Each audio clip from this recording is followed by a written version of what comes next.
என்னை மாற்றும் காதலே. இந்த கதை பிடிச்சிருந்தா லைக் பண்ணுங்க, சப்ஸ்கிரைப் பண்ணுங்க, உங்க ஃப்ரெண்ட்ஸ் அண்ட் ஃபேமிலிக்கு ஷேர் பண்ணுங்க. அத்தியாயம் 1. தலை பாரமாக கனக்க கண்களை திறக்க முடியாமல் திறந்தாள் ஷாலினி. அவளின் கை கால்கள் அசைக்க முடியாதபடி நாற்காலியோடு சேர்த்து கட்டப்பட்டிருந்தது. அச்சத்துடன் மெல்லிய வெளிச்சம் படர்ந்திருந்த அந்த அறையை சுற்றும் முற்றும் பார்த்தாள். இங்கே எப்படி வந்தோம் என்று கண்களை மூடி யோசித்த போதுதான் காலையில் தான் தன்னுடைய இருசக்கர வாகனத்தில் கல்லூரிக்கு வேகமாக சென்று கொண்டிருக்கும் போது தன்னை திலீபன் காரில் வந்து மறைத்தது ஞாபகம் வந்தது. உடனே அதிர்ந்தவள், காவியா பத்தி ஏதோ சொன்னானே என்று ஆழ்ந்து யோசித்து பார்த்தாள். காலையில் எப்பொழுதும் போல கல்லூரிக்கு கிளம்பி அவசரமாக சென்று கொண்டிருந்தாள் ஷாலினி. அப்பொழுது கல்லூரிக்கு நேரமாகிவிட்டதால் ஒரு குறுக்கு பாதையில் தனது இருசக்கர வாகனத்தை ஷாலினி விட திடீரென ஒரு கார் அவளை மறைத்தபடி வந்து நின்றது.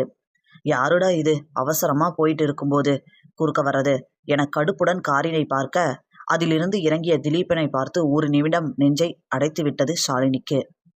அவன் கண்களில் தெரிந்த ஆக்ரோசத்தில் தொண்டைக்குள் ஏதோ சிக்கிக் கொண்டது போல இருந்தது அவளுக்கு. அவளின் அதிர்ந்த முகத்தை வெறுப்புடன் பார்த்தவன், எங்க காவியா என்று கோபமாக கேட்க, காவியாவா என குழப்பத்துடன் அவனை பார்த்தவள், காலேஜ் போயிருப்பா என திக்கி திணறி சொல்ல, காலேஜ் அவ போகல, எதுவும் தெரியாத மாதிரி நடிக்காத, உன்னோட அண்ணன் எங்க என கேட்டவனை புரியாமல் பார்த்தவள், கொடைக்கானல்ல என்று இழுக்க ஓங்கி அவளது கன்னத்தில் ஒரு அறை விட்டான் திலீபன். அது மட்டும்தான் அவளுக்கு நினைவில் இருந்தது. அவன் என்ன சொன்னான்? காவியாவுக்கு என்ன ஆச்சு? என்னோட அண்ணன் கொடைக்கானல்ல போயிருக்கான், சம்பந்தமே இல்லாம பரத்தை ஏன் கேட்கறான் என்று மனம் குழப்பத்தில் ஆழ்ந்திருக்க அந்த அறையையே சுற்றி பார்த்து கொண்டு பயத்துடன் அமர்ந்து இருந்தாள் ஷாலினி. சிறிது நேரம் கழித்து கதவு திறக்கும் ஓசை கேட்டது. அந்த சத்தத்தில் அதிர்ந்து போனவள் அறையின் கதவின் பக்கம் பார்க்க, அங்கே அவளை முறைத்தபடி லைட்டை போட்ட திலீபன், என்ன இடம்லாம் வசதியா இருக்குதா என்றான் நக்கலாக. அவனை பார்த்து பேச்சு வராமல் திக்கியவள், ஏன் என்றால் தடுமாறியபடி. ஏனா உங்க அண்ணனும் காவியாவும் எங்கன்னு தெரியணும் என்றான் கூரிய பார்வையில் அவளை துளைத்தபடி. நீங்க ஏதோ தப்பா நினைச்சிட்டு பேசிட்டு இருக்கீங்க, எங்க அண்ணா கொடைக்கானல் தான் போயிருக்கான் என்றாள் நடுங்கும் குரலில். அவளையே முறைத்த திலீபன் அவள் சொல்லியதை கேட்டு இகழ்ச்சியாக சிரித்தான். பின், உங்க அண்ணனோட போன அவனோட கொலீக்ஸ் எல்லாம் காலையிலே வந்துட்டாங்க, உங்க அண்ணன் பரத் மட்டும்தான் வரல. அவள் அடித்ததிலேயே நடுங்கி கொண்டிருந்த ஷாலினி அவனுடைய வார்த்தைகளில் குழம்பி போனாள். இல்ல திலீப், அண்ணா கண்டிப்பா என ஏதோ சொல்ல வந்தவளின் மற்றொரு கன்னத்திலும் ஓங்கி அறைந்திருந்தான் திலீபன். பணத்துக்காக ஊரை ஏமாத்திக்கிட்டு சுத்துற உங்களை மாதிரி ஆளுங்கெல்லாம் இந்த திலீபன் பேரை சொல்லக்கூடாது என்று கர்ஜனையாக அவன் சொல்ல நடுங்கிவிட்டாள் ஷாலினி. பிறகு மூச்சை இழுத்து பிடித்து கொண்டு தன்னை கட்டுக்குள் கொண்டு வந்தவன், இங்க பாரு, என் தங்கச்சி காலையில காலேஜ் போகும்போது ஒரு லெட்டர் வீட்டில் எழுதி வச்சுட்டு போயிருக்கா. அவ பரத் கூட தான் போயிருக்கணும். அவ எங்க சொல்லு என்று வரவழைத்து கொண்ட பொறுமையுடன் கேட்டான். இல்ல சார், நிஜமா எங்க அண்ணா கொடைக்கானல் தான் போயிருக்கான் என்றாள் அழுகையுடன். ஓ அப்படியா என்று ஆச்சரியமாக கேட்டவன் அவளுடைய கல்லூரி பேக்கில் இருந்து அவள் அலைபேசியை எடுத்தான். பிறகு அவளுடைய ஒரு கை கட்டினை மட்டும் அவிழ்த்தவன், உங்க அண்ணனோட க்ளோஸ் ஃப்ரெண்ட்ஸ்ல யாராவது போயிருப்பாங்கல்ல, அவங்க கிட்ட கால் பண்ணி பேசு என்றான் அதிகாரமாக. நடுங்கிக் கொண்டே தனது அலைபேசியை கையில் எடுத்தவள் அதை இயக்க ஆரம்பிக்க, தனது பாட்டியிடமிருந்து கடந்த 1 மணி நேரத்திற்குள் பல அழைப்புகள் வந்திருந்தது. கல்லூரி முடிந்து தான் இன்னும் வீட்டிற்கு செல்லவில்லை என்பதால் தன்னுடைய பாட்டி தவித்திருக்கிறார் என புரிந்தது அவளுக்கு. இருந்தாலும் அவருக்கு அழைத்து பேச முடியாத ஒரு நிலையில் இருக்கிறாள். கண்ணீர் முட்டிக்கொண்டு வந்தது. தன்னை கஷ்டப்பட்டு ஒரு நிலைக்கு கொண்டு வந்த ஷாலினி தன் அண்ணனின் நெருங்கிய நண்பனான வினோத்திற்கு அழைத்தாள். அந்த பக்கம் அழைப்பு ஏற்கப்பட்டதும் அலைபேசியை ஸ்பீக்கரில் போட்டவன் பேசு என்பது போல கண்களால் ஜாடை செய்ய, ஹலோ அண்ணா என்றாள் திணறியபடி. சொல்லுமா, என்ன விஷயம் என்று வினோத் கேட்க, அண்ணா எப்போ ஊருக்கு வரீங்க என்றால் அழுகையை கட்டுப்படுத்தி கொண்டு. நாங்க ஊருக்கு வந்துட்டேமே ஷாலினி, ஏன் பரத் இன்னும் வரலையா? நாங்க காலையில கிளம்புறதுக்கு முன்னாடியே அவனுக்கு ஒரு கால் வந்துச்சு. ஒரு முக்கியமான வேலை, நான் முடிச்சுட்டு வந்துடுறேன், நீங்க கிளம்புங்கன்னு சொல்லிட்டு அவசரமா கிளம்பிட்டான் என்று வினோத் சொல்ல தவிப்புடன் நிமிர்ந்து திலீபனை பார்த்தாள் ஷாலினி. அவள் அடுத்த வார்த்தை வினோத்திடம் பேசுவதற்கு முன் அழைப்பை துண்டித்த திலீபனின் கண்கள் ஆத்திரத்தில் சிவந்திருந்தது. அவள் பயந்து போய் அவனையே பார்த்திருக்க கண்கள் சிவக்க கைமுஷ்டியை இறுக்கியவன், இங்க பாரு, நான் உன்னை ஒன்றும் பண்ண மாட்டேன். இப்ப எனக்குன்னு இருக்கிறது காவியா மட்டும்தான். சொல்லு, பணத்துக்காக தானே உங்க அண்ணா என் தங்கச்சியை கூட்டிட்டு போயிருக்கான் என்று ரௌத்திரிய மூர்த்தியாக கேட்க, இல்ல, எங்க அண்ணா அப்படி செய்ய மாட்டான் என்று தவிப்பாக கூறியவளின் முகத்தை பார்த்து கொண்டே ஒரு சிகரெட்டை எடுத்து பற்ற வைத்த திலீபன் சிகரெட் புகையை இழுத்து அவள் முகத்திலேயே ஊத இரும்ப ஆரம்பித்து விட்டாள். ஷாலினி அவனை பயத்துடன் பார்க்க அவன் முகத்தில் ஒரு குரூர திருப்தி உண்டானது. நீ என்ன பயத்தோட பார்க்கும்போது அவ்வளோ சந்தோஷமா இருக்குது. அண்ணனும் தங்கச்சியும் என்ன நினைச்சிங்க? அவங்க தாத்தா மாதிரியே அப்பாவியா இருப்பான், ஏமாத்திடலான்னா நினைச்சிங்க என்று கேட்டவனை பார்த்து இல்லை என்பது போல பயத்துடன் தலையசைத்தாள் ஷாலினி. அவளை நக்கலாக பார்த்தான் திலீபன். ஆனால் அவனுக்கு தெரியவில்லை, இதற்கு மேல் அவள் அவனை பயத்துடன் பார்க்கும் பொழுது எல்லாம் மனதிற்குள் உயிரோடு மறிக்கப் போகிறான் என்று.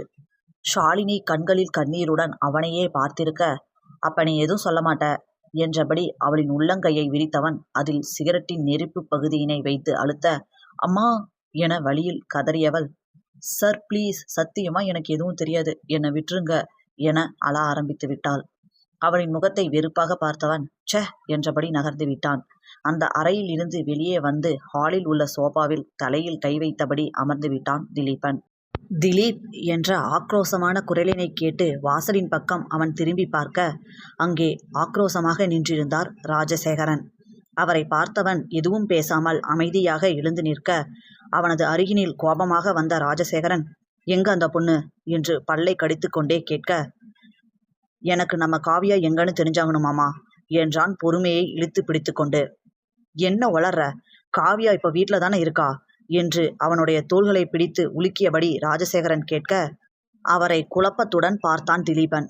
சொல்லு, ஷாலினி எங்க என்று அவர் மீண்டும் கேட்க, அவள் இருக்கும் அறையை நோக்கி கையை நீட்டினான். அவனை முறைப்பாக பார்த்தவர் வேகமாக ஷாலினி இருக்கும் அறையை நோக்கி சென்றார். அங்கே அவளை அந்த கோலத்தில் பார்த்தவர் அதிர்ந்து நின்றார்.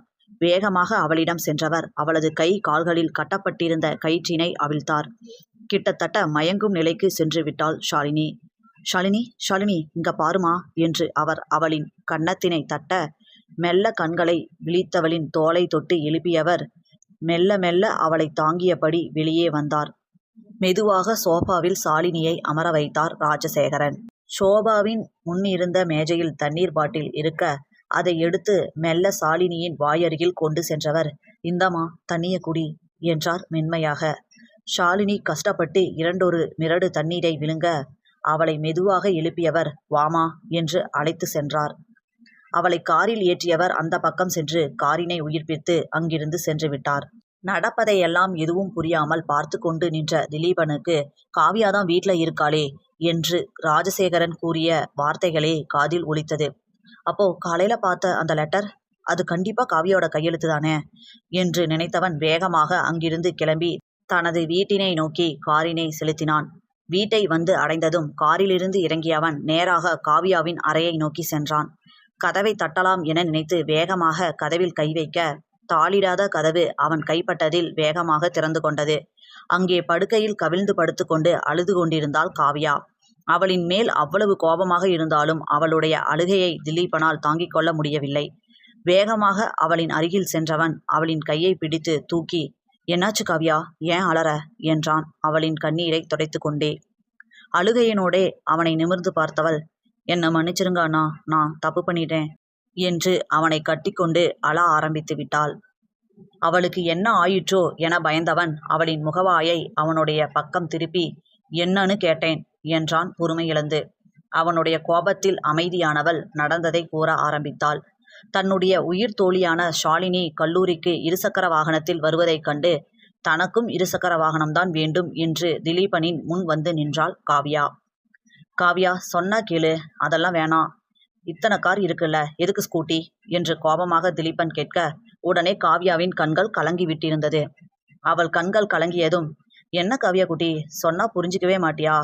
உனக்கு என்ன ஸ்கூட்டியில போகணும்னு அவசியம்?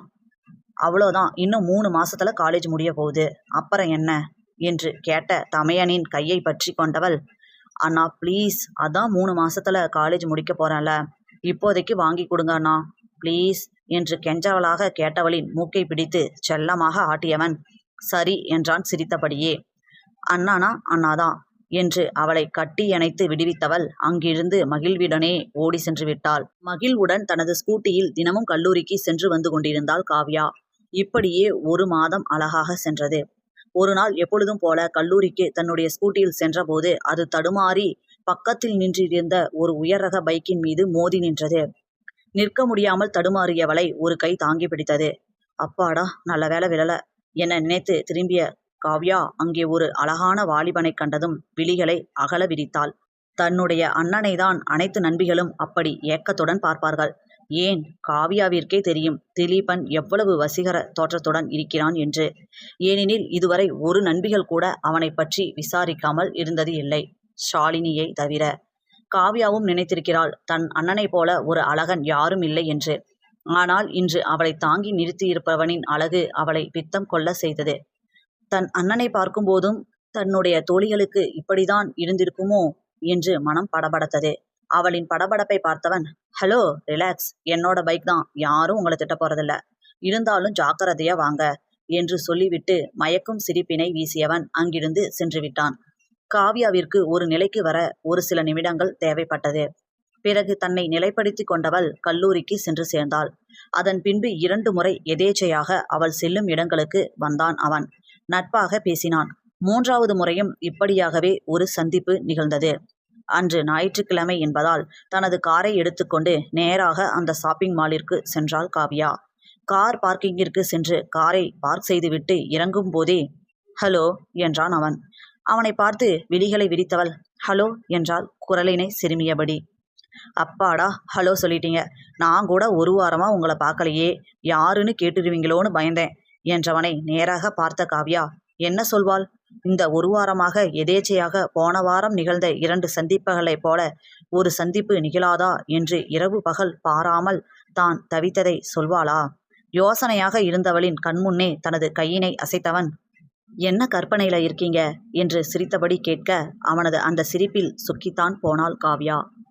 அவள் மீண்டும் அவனையே அமைதியாக பார்த்திருக்க, பக்கத்துல ஒரு காபி ஷாப் இருக்கு, போலாமா என்று கேட்டவனை பார்த்து கொஞ்சம் கூட யோசிக்க தோன்றாமல் போலாம் என்றால் அதே அமைதியுடன். காஃபி ஷாப்பில் அவனுக்கு எதிரில் அமர்ந்து அமைதியாகவே இருந்தவளை ரசனையுடன் பார்த்தவன் மெலிதாக தொண்டையை செருமியபடி, எனக்கு உங்களை ரொம்ப பிடிச்சிருக்கு, ஐ லவ் யூ என்றான். அவனை ஆச்சரியமாக காவ்யாவின் விழிகள் பார்த்தாலும் மனம் பட்டாம்பூச்சியாய் படபடத்தது. இல்ல, எனக்கு உங்க பேர் கூட தெரியாது என்றாள் தயக்கமாக. அவனை பிடித்திருந்தாலும் உடனே சம்மதம் சொல்ல அவளுக்கு தயக்கமாக இருந்தது.